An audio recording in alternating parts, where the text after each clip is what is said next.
Chez Fernand, c'est cool. C'est comme un laboratoire où on fait plein d'expériences rigolotes. D'un côté, il y a ceux qui veulent que tout soit absolument parfait. On les appelle les stratèges. Lui, c'est Béranger. Lorsqu'il ne parle pas, c'est qu'il réfléchit. Et c'est quelqu'un qui réfléchit beaucoup. Ah, elle, c'est Laura toute mignonne. On est tous amoureux d'elle, même les filles. Mais elles ne veulent pas trop le dire. Max, lui, il fait exprès de n'être jamais d'accord. C'est juste pour s'assurer que tout le monde est bien d'accord.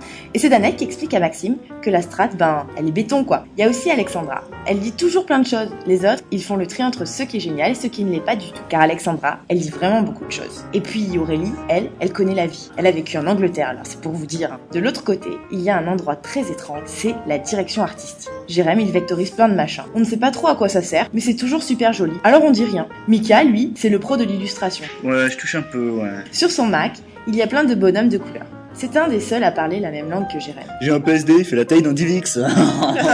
Louise Clémence, c'est la touche féminine qui permet de préserver un certain équilibre mental et artistique. Juste à côté, c'est tout aussi bizarre. Les concepteurs-rédacteurs, eux, ils font toujours des jeux de mots et inventent des histoires qui n'existent pas. Il y a Eduardo, alias italien de l'agence. Et oui, vous l'avez compris, l'international, ça nous connaît.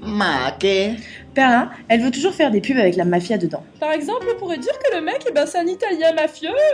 Mais comme on lui dit non, elle trouve des idées encore mieux. Ah, et puis on allait oublier Baptiste, parce qu'il est toujours en retard. Oh pardon, en fait, il y avait un colis piégé sur la ligne 9. On le soupçonne de ne pas être du matin. C'est sûrement parce que le soir, il écrit plein de trucs sur son carnet Moleskine. Mais il veut jamais qu'on les lise. Ces gens-là, ils se font souvent des câlins, parce que chez Fernand, on s'aime. Je t'aime. Fernand, il y en a là-dedans.